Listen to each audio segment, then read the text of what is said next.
Hello everyone, GuardianE here with another live reaction and first impression video for Fire Emblem Heroes, and tonight we are getting the reveal of the next set of special heroes, seasonals, to get dropped into the game, essentially after the weekend. Now I have the silhouette off to the left-hand side, and the relatively small frames of the silhouettes themselves leads me to believe that this is going to be another child banner or kid version banner.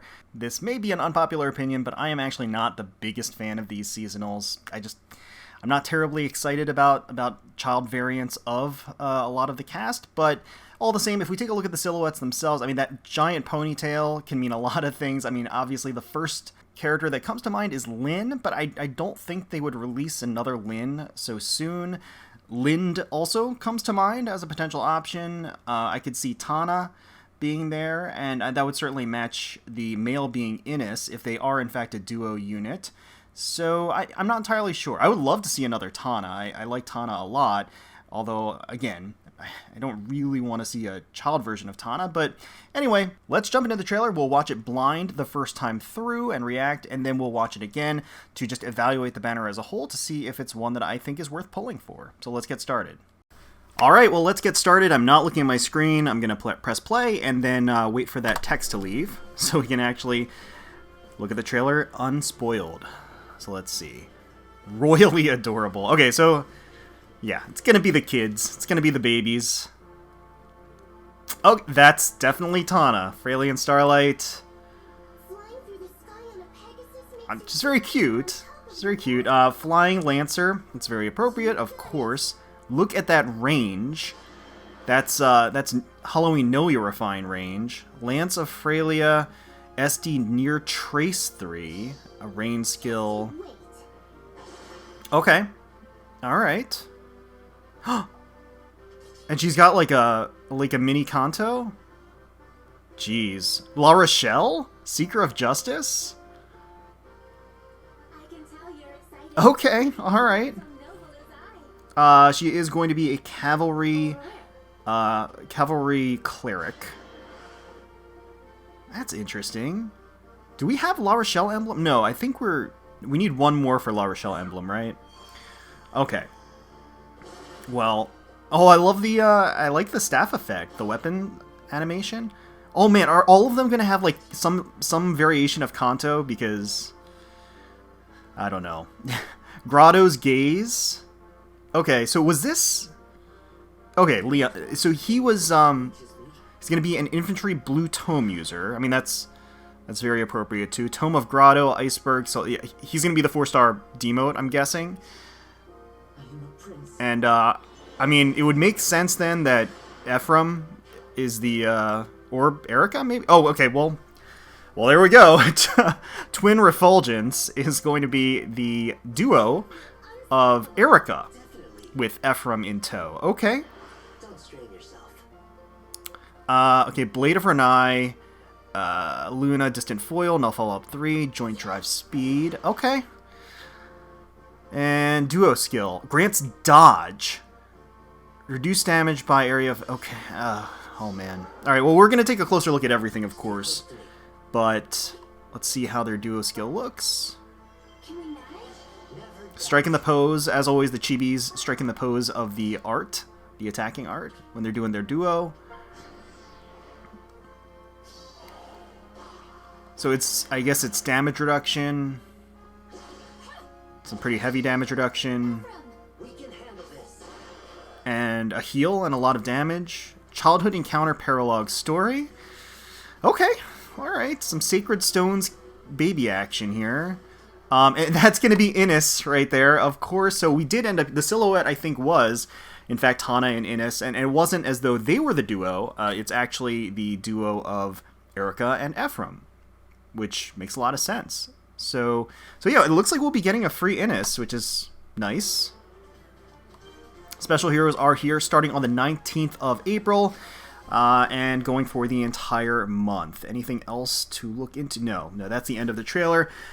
So yeah, as anticipated, it is going to be the baby banner, and I will take a closer look at the skills, but if last year was any indication... I mean, those characters were pretty busted in what they have, and it seems like there's definitely a sort of a an after action movement type theme to this banner, as well as some severe damage reduction. So we'll certainly take a closer look. It is confirmed here, of course, that Lyon is going to be the 4-star focus unit of the banner. And yeah, okay. Like I said, this theme is not my favorite, to be completely honest with you. I really like La Rochelle. I really like Tana. Eirika's great too. Ephraim's cool. Lyon, they're all great. It's just, I don't know. I personally wasn't itching for child versions of them, but hey, I know some people out there are going to be excited, so I'm thrilled for you, for all of the fans. So let's rewind, take a closer look at their art and their skills to see if I think this is a banner worth pulling for. Alrighty, so first up is Tana, who again I thought was going to be like a duo based on the silhouette, but it looks like she's going to be solo. And I guess that makes sense too, because Ines had a bow, so it doesn't make sense for them to have different weapons now that I'm thinking about it in hindsight. But anyway, here's Tana. She is going to be a flying lancer, which does mean that she does overlap with her original version in the game. I suspect that this version is going to be a lot better. That's just kind of how it is. That's the Sheeta effect, basically. Baby Sheeta is very, very, very strong. But she's super cute here. I love the flared out dress that she's got. It's very cute pink. It's almost Easter colored in terms of like how it complements her blue hair. It's super cute. And yeah, her signature high full ponytail with the little side braids too. I mean, it's very clearly Tana, and yeah, she looks nice. So I feel like you're on top of the world. On top of the world. You got it. All right, so this is showing the extended range, which is awesome. So with flyers in general, they usually try to push the big advantage for flyers as being mobility and maneuverability and movement-based skills, which I think is true. I feel like they could go an extra step with that, with all of the advantages that they've given pretty much every other movement type. So I'm happy to see that being incorporated more. Lance of Frelian, 16 might lance, accelerate special trigger, so it's a killer slaying effect. Unit can move to a space within 2 spaces of an ally within 2 spaces. Say that 5 times fast. At start of combat, if unit's HP is greater than or equal to 25%, grants attack speed +6 to unit during combat, and also if unit initiates combat, grants defense res +10 during combat. Okay. That's a great all-rounder weapon. That is very strong and obviously very, very powerful and player phase oriented. She's going to have increased maneuverability built into her weapon, which is just awesome. Basically 2 spaces from an ally, 2 spaces in front, it does let her work well with flyer teams because she can take advantage of goads from an ally since she's within 2 spaces. And that extra maneuverability is huge in terms of just crossing a map and engaging. So the killer slaying effect is always one of the most solid additions to a weapon up front. And then the plus stats to be equal to or above 25% is awesome. I mean, that's very strong at 25% HP. Easy condition to meet, especially with all of the healing specials and effects and everything else that's out there right now that you can use to mitigate damage that you take. Attack speed +6, and then further, defense res +10. That's pretty good. Draconic Aura for the special. Steady impact for the A slot. If unit initiates combat, grants speed +7 and defense +10 during combat, and foe cannot make a follow-up attack. The impact skills are very, very strong for flyers as A slot options, increasing that bulk. That does mean that when she initiates on an enemy, she's going to get +20 defense. Built in as a player phase unit. SD Near Trace 3 enables Canto Rem +1, inflicts speed defense -3 on foe during combat. So it creates a debuff on the enemy like inherently, which is pretty good. Speed and defense lets her do more damage, increases her ability to double essentially. Those are both excellent. After an attack, assist skill, or structure destruction, unit can move spaces equal to any movement not already used that turn +1. If unit used a movement skill that warped them, its remaining movement is 0. Okay, so that's an interesting stipulation to Canto. So it's Canto remainder +1, meaning that whatever movement tiles she didn't use to engage the enemy or do the action, whatever it might be, she gets one extra, or she gets that added into her Canto. It's kind of cool. So I'm curious. I mean, she's a flyer, so it's added into... I'm guessing it's going to be melee restricted and maybe even flyer restricted, but that sounds really cool and opens up so many possibilities. especially since it has an inherent debuff, so it has just that inherent value there. The additional Canto is strong too. I mean, that's a really good skill. So essentially that means that if she doesn't move at all when she attacks, let's say she's sitting next to her enemy at the start of the turn and she engages, that means that she has 3 movement tiles to move after she engages. That's awesome. Now, if she warps, which is part of her weapon, Lance of Frelia, if she does end up warping, then that means that her remaining movement is 0, so she just gets a +1. So in the demonstration, she can move 1 space because she used all of her movement in that engagement. But I could definitely see that having a lot of options. I could even see that. I mean, I could see that having some tricky implications, at least as far as Ether Raid defense too, in certain traps. So, yeah, I'm really actually kind of excited about the idea of this skill. It's really cool to me. Attack speed Rain 3 is, the Rain skills are excellent. They're great. Inflicts attack speed -4 on foes within 2 spaces during combat. That's going to increase her ability to double. It's also going to reduce the damage that she takes, considering that she gets +20 defense when she's engaging on the enemy. That's also going to further just increase her bulk and sustainability. You know, I think alternatively, of course, she could run like speed defense Rain 3, which would increase the damage that she does. But anyway, you know, that's nitpicking. Attack speed Rain 3 is awesome. So Tana, overall, as anticipated, has an awesome kit. I think it's great. And this near trace skill, I'm actually very, very excited for, and I'm curious about the limitations. Again, I think it's probably going to be restricted for melee. You know, personally, I think it should be restricted to flyers, because I'm all for more flyer-exclusive toys. But yeah, that's pretty great. I'm actually excited for her kit. It seems like a lot of fun. Alright, so here's her special art. Yeah, I mean, it's cute. I mean, she's got a little bit of a forward thrust with the spear, and she's obviously looks very cheerful. You have the explosion of the feathers as well. It's pretty nice. I mean, she certainly does look very happy and full of energy. So that's always nice to see as she's destroying this bow flyer. And then yeah, she gets the +1 basically, the remaining +1 or whatever for the Canto. All right, so here's La Rochelle, Seeker of Justice. And this also definitely feels like a very faithful rendition of like the regular La Rochelle kind of scaled down into kid form. I like the purple and the green dynamic. I like the fact that the staff kind of looks like it has an orange at the end of it. I don't know if that's just because I'm hungry or... but it has like leaves and it has like an orange orb bulb at the end of it. And yeah, I like the fact that she's a cleric, a cavalry cleric, because that does round out La Rochelle emblem a bit more, gives it a little bit more diversity. Just waiting for that last version. So let's see what they ended up giving her. I am curious if they gave basically healers in general some fun tools. So Staff of Ralston. So she's not going to have an inheritable weapon. It's going to be her exclusive weapon. 14 might, calculates damage from staff like other weapons, so it will have a wrathful effect. At start of turn, inflicts res -6.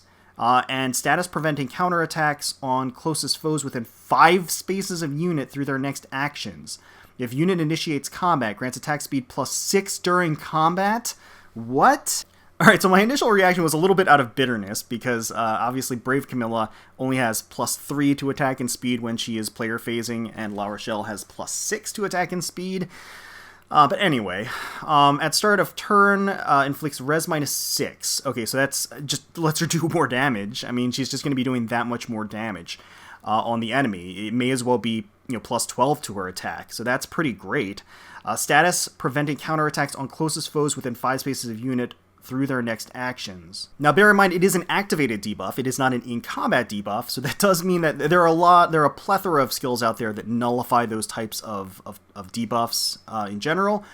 But at the same time, I mean, so it's not guaranteed, but at the same time, that's very cushy. That's very nice. And the range is 5 spaces, which is perfect for her since she's cavalry, right? So she can take advantage of just zooming in there and doing the additional damage on a debuffed enemy. It only affects the closest foe, or closest foes, right? So if there are 2 units equidistant from her, that means they're both going to have that effect, that -6 res, and a status preventing counterattacks on closest foes. That means the enemy closest to them can't counterattack. I mean, she basically has a razzle-dazzle effect built into her weapon entirely. Not exactly, because, again, the fact that it's an activated debuff means that there are more ways to prevent it or nullify it, but still, pretty strong. Rescue plus for the assist. It's a pretty awesome healer assist. It's basically a heal plus drawback. That's going to be very useful. Windfire Bomb plus, when healing an ally with a staff, grants attack speed plus 6 to all allies for 1 turn. It is one of the best healer specials in the game.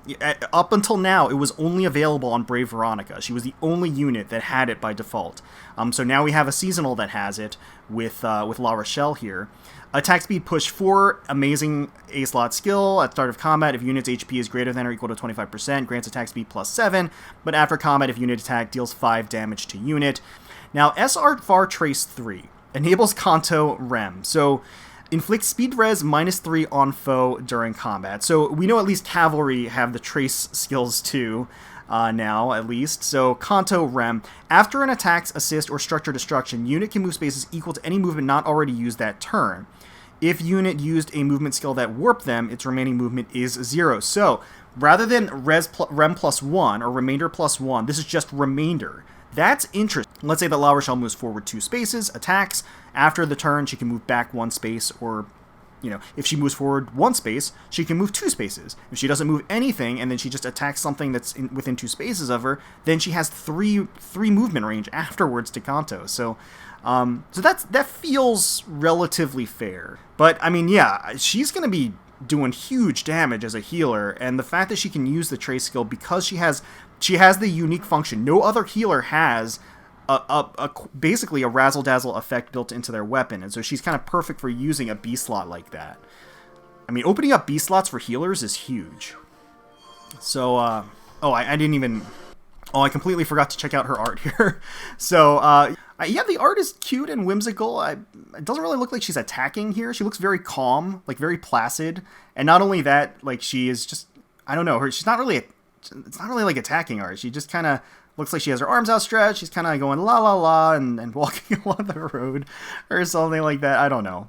It doesn't really look like attacking art, but I guess it's cute. And then I really like that the whole vines coming up. It's pretty neat. I like the attack animation. So yeah, this is her basically not having to move, attack, and having a full Canto remainder plus 3 or whatever. So Grado's Gaze, this is going to be Lyon. Let's take a look here. So Lyon is going to be an infantry blue mage. He's wearing a lot of purple. I believe this does actually, technically, in some ways complete a Lyon emblem, because we have regular Lyon, we have Fallen Lyon, and we have the duo of Ephraim and Lyon, so he's kind of in there. But yeah, he looks cute, very calm and passive, as you would expect Lyon to be, just a more calming presence in general. So, pretty nice. Let's see what he's got. So, Tome of Grotto, he is going to be the 4-star focus unit, or 4-star pre-D mode, but he is going to have his own unique tome. So it's a 14 might tome, attack plus 3, if foe initiates combat, or if foe's HP is 100% HP at start of combat, inflicts attacks res minus 6 on foe, and neutralizes units' penalties to attack res during combat. And also, if foe is colorless and uses a bow, alright, grants weapon triangle, alright. Okay, so that basically gives him a Raven Tome effect, which makes a lot of sense for Lyon. That's consistent with other versions of Lyon we have in the game. That really just wants me to have... It actually makes me crave a refine for Raven Tomes, because we still don't have one in the game, despite how long it's been. Raven Tomes, I think, are still very strong, but, I mean, they could probably use a refine at this point. Anyway, the condition, one of the easier conditions to meet, he is going to be an enemy phaser, probably going to have a lot of res, and do a lot of damage, and because of that, that does mean that anytime the enemy phases, he just gets the plus or minus 6 attack and res on the opponent as an in-combat debuff whenever he's enemy phasing. And if he happens to player phase when the enemy is at 100% HP, he also gets that effect. And neutralizing attack and res penalties during combat is pretty huge. Just, again, considering how many game modes there are wide-reaching, map-wide debuffs like that, being able to just flatly negate the penalties to his attack and his res, it lets him maintain his bulk and his damage, so that's good. Iceberg for the special, again, that kind of reinforces he's probably going to have some pretty high res. Attack res solo 3, once again stacking on that attack and res. Having a source of attack res solo, also as a 4-star, not bad. And then defense res gap 3 for the C slot. At start of turn, grants defense res plus 5 to ally with the highest defense plus res total for 1 turn. I don't really like the gap skills personally, but I guess it's nice to have it available on a 4-star unit. So as far as 4-star focus units, his tome is really good. Like, I think it's actually pretty exceptional. And for fans of Lyon that want to plus 10 him, I wouldn't blame you. I wouldn't be upset at the fact that he's a 4-star hero. I think that he could probably be built to be a fairly awesome enemy phase blue infantry tome user. So yeah, I think he's got a lot to offer as a 4-star focus. And here he goes with the iceberg. I am a prince. Lyon here. Lyon's always had sort of softer features in general. He does have this explosion of energy erupting from his hand, and he's doing his best fierce expression. But again, comes off a little soft, and he is, younger and a child, so it's very cute. Yeah, I like the coloring, the sort of almost violet blue pearlescent effect of the colors coming off of the energy. It's pretty nice. Let's see how much damage he ends up doing here. 75, so that was what? About 25 or 26. So he would have around 50 active res or more. So here's duo Eirika and Ephraim. So they are going to be an infantry sword unit. And I like that they're wearing matching outfits. They kind of look like pajamas a little bit. I know they're not, but they look like togas, pajamas, whatever. But she's wearing the red, he's wearing the blue. And despite Ephraim always having his lance, more or less, he instead has a sword, a fencing sword, sort of with her so that they can work in tandem. They look very delicate, cute, bright colors. I like the fact that they do have the fencing swords, which sort of signifies that they're in training a little bit.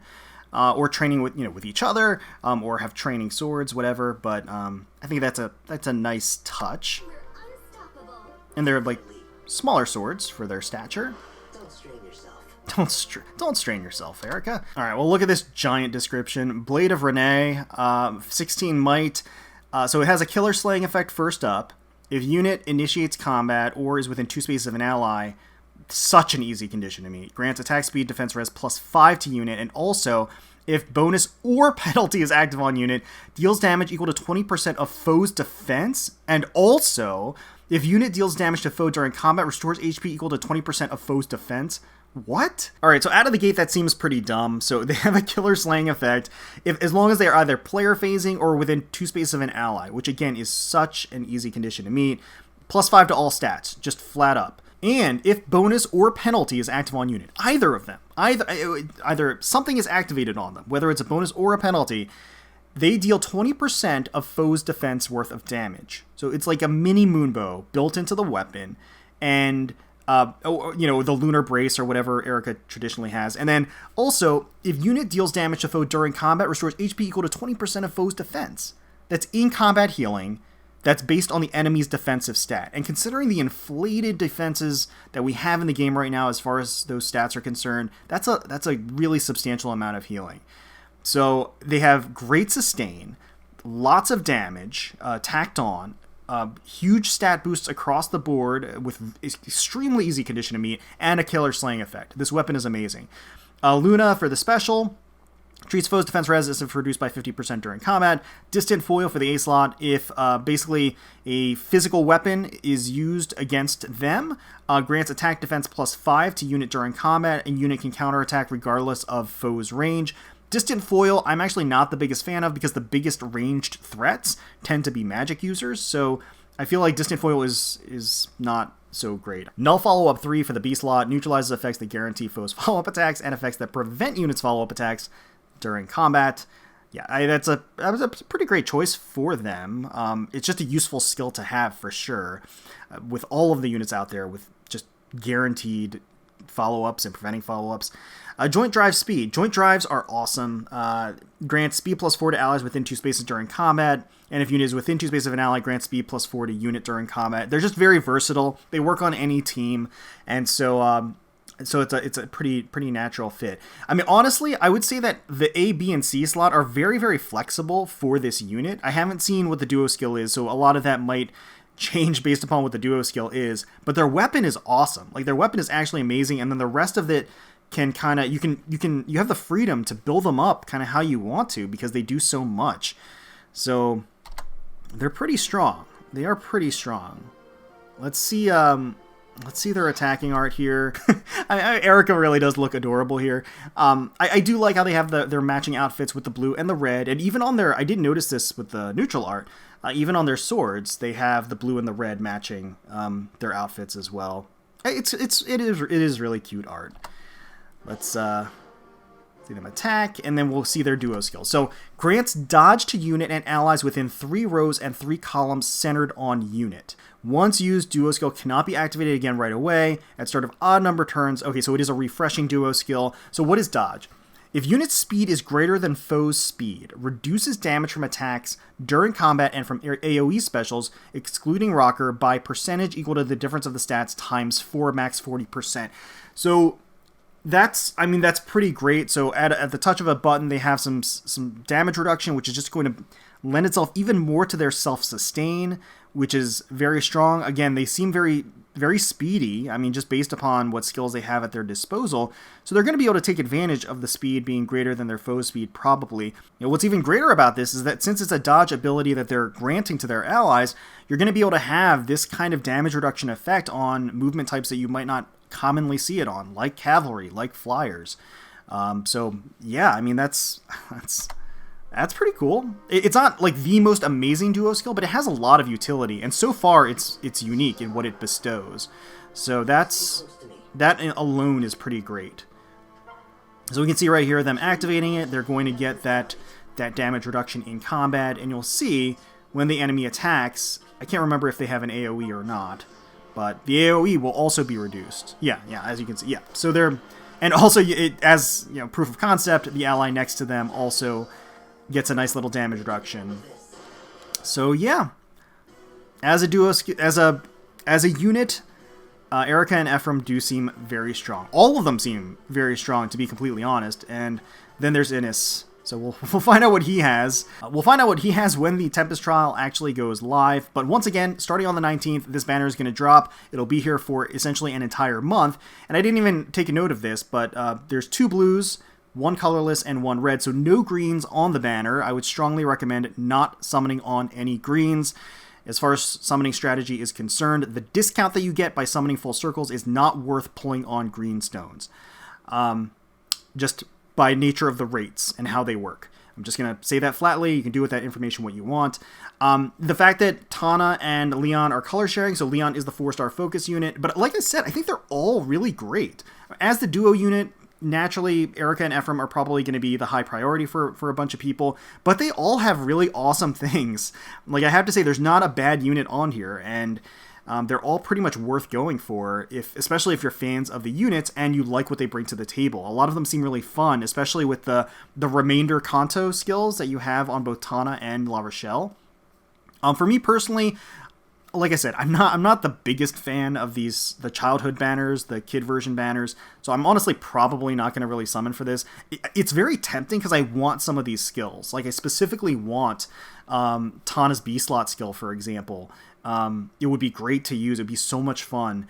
But we'll see it on other units in the future. So for me personally, I think I'm going to do the freebie poverty pull and then, back out. But that's just my take on it. Let me know in the comments below if you're excited for this banner and these units, and if you are, which unit you're going to be summoning for. I'm going to take this opportunity for the few of you that are still here to plug the fact that tomorrow at 2 p.m. Eastern Standard Time, I am going to be participating in the next Rival Bro Mains that is run by Speedy Hawk, and on his channel. That live stream, again, will go live at 2 p.m. So if you're around and if you're interested in checking it out, it'd be great to see some of you out there in the chat while we're trying to take on the Grand Conquests. Alternatively, the VOD will be available if any of you want to check that out. But anyway, hopefully you all enjoyed the video. If you did, please feel free to leave us a like, comment, and subscribe to the channel for more Fire Emblem Heroes content. We thank you all so much for watching and for taking time out of your day to spend with us. We really do appreciate it. Certainly hoping you're all staying safe, healthy, secure, and united out there, and wishing the very, very best for you, your family, and your friends. And until next time, let's protect those skies.